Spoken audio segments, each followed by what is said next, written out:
रांची से दिल्ली तक का सफर है, बाई रोड है। आप जहां से सफर शुरू करते हैं कहानी वहीं से शुरू करते हैं। तो मेरी कहानी इसी गाड़ी से शुरू होती है और ये सफर जो है मेरा, ये रांची से दिल्ली तक का सफर है, बाई रोड है। और ये मेरी गाड़ी से नहीं है।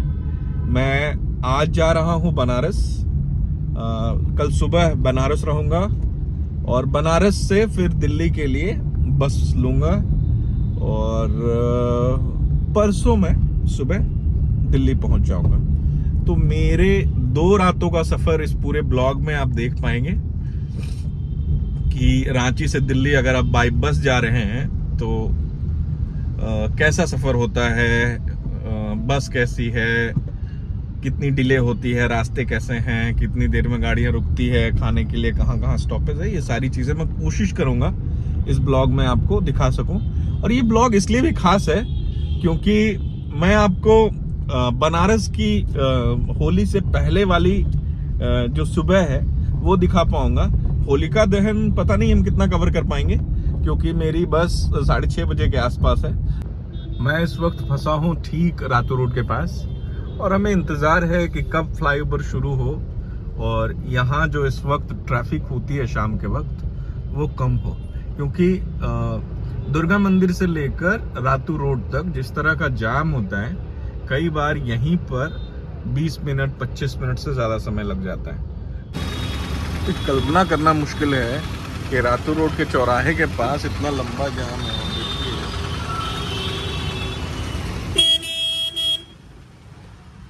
मैं लगभग 30 मिनट से इस जाम में फंसा हूँ और हर बार ये रास्ते नीचे के बन ही रहे हैं।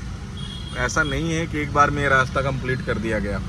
और ये देखिए रोड आप देख के अंदाजा लगा सकते हैं कि ये कंस्ट्रक्शन पहले हो चुका है, फिर तोड़ा जा रहा है। अब समझ से परे है कि जब पहले बनाया गया तो फिर क्यों तोड़ा गया। बस हमें इंतज़ार के अलावा कुछ नहीं आता है, वही करना है बस। यहाँ ट्रैफिक पे इंतज़ार कीजिए और फ्लाईओवर के चलने का इंतज़ार कीजिए। फाइनली जाम से निकल गया हूँ मैं। और ऐसे समय में जब आपकी गाड़ी हो समय पर, चाहे वो ट्रेन हो, बस हो, फ्लाइट हो, और आप जाम में फंसे हो, तो एक सबसे बड़ा डर होता है ट्रेन के छूट जाने का या फ्लाइट या बस के छूट जाने का। और अगर वो छूट जाती है जब आप घर लौटते हैं ना, तो वो एक्सपीरियंस बहुत अजीब होता है कि गए थे, बस छूट गई, ट्रेन छूट गई या फ्लाइट छूट गई, वापस लौट गए। तो कई बार कई लोगों के साथ ऐसा अनुभव हुआ होगा और मेरे साथ भी हुआ है कई बार। लेकिन ये डर रहता है कि जब आपको कहीं जल्दी पहुंचना हो और रास्ते में जाम लगा हो, और ऐसा कई बार होता है जब आपको लगेगा कि जब आपको जल्दीबाजी है, जब आपको कहीं समय से पहुंचना है, तब ही सारी चीजें ऐसी अलाइन होंगी कि आपको देर होगी। या तो आपके पहुंचते ही इस तरह रेड लाइट आ जाएगी, या जैसे ही आप आएंगे आगे कोई ऐसी गाड़ी लगा देगा जिससे जाम लग जाएगा। कुछ ना कुछ ऐसा हो जाएगा जिसकी वजह से आप डिले होते रहेंगे। रांची से बनारस जाने वाली इस बस का समय 9:30 बजे का था, लेकिन रात के 11 साढ़े 11 बजे बस पहुंची और इस वक्त खाने के लिए एक जगह रुकी है। भूख लगी थी तो खाने के लिए गठिए का एक पैकेट और पानी की बोतल ली है मैंने। और ये सिंगल स्लीपर के अंदर की तस्वीर है जहाँ मैं आराम से लेट रहा हूँ। और ये इस तरह का छोटा सा कैबिन है।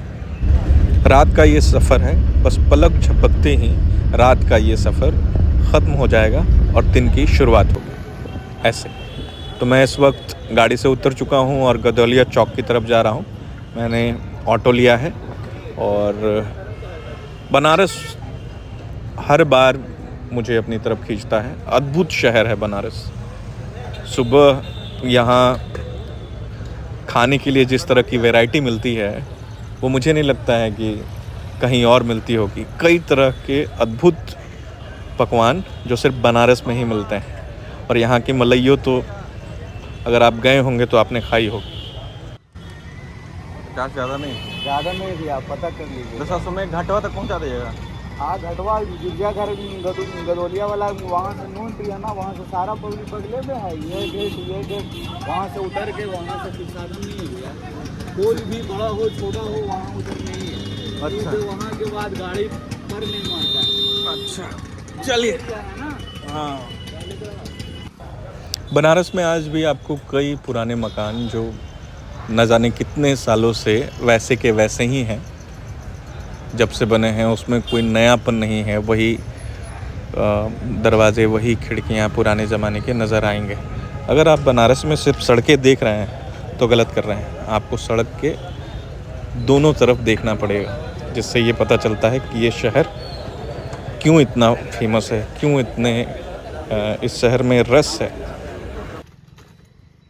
जब मैं सुबह बनारस पहुंचा था तो बनारस उठ ही रहा था। सुबह सुबह ये धुएं का गुबार जो कोयले के चूल्हे पर बनने वाली चाय के स्वाद के इंतजार में था, और रास्ते ऐसे लग रहे थे जैसे बनारस अभी जागा ही हो।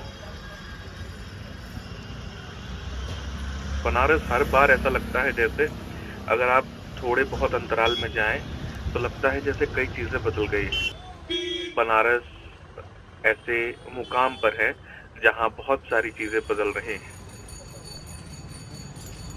ये दशाश्वमेध घाट जाने का रास्ता है और मुख्य मंदिर का रास्ता भी यही।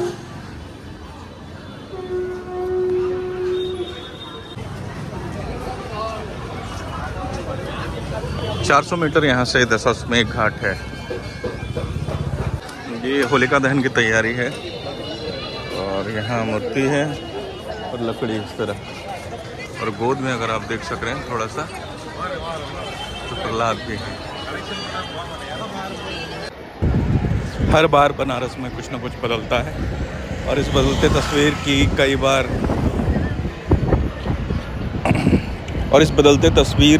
बार बहुत कुछ अच्छा भी बदल रहा होता है। हालांकि बनारस के घाट नहीं बदलते, वो दृश्य नहीं बदलता जो हर बार बनारस को बनारस बनाता है। मैं नाव लेकर दूसरी तरफ जा रहा हूँ, गंगा के उस पार, जहाँ ज़्यादातर सैलानी आते हैं तो ज़रूर। तो हम इस वक्त गंगा के दूसरी तरफ हैं। दशाश्वमेध घाट से एक नाव ली है 200 रुपये में, और दूसरी तरफ अभी नहा कर तैयार हो गया हूँ। अब उस तरफ वापस लौटने का इंतज़ार है। इसके बाद पूजा पाठ करूँगा, फिर विस्तार से बात करूँगा इस पूरे सफ़र के बारे में, कहाँ कैसा रहा क्या रहा।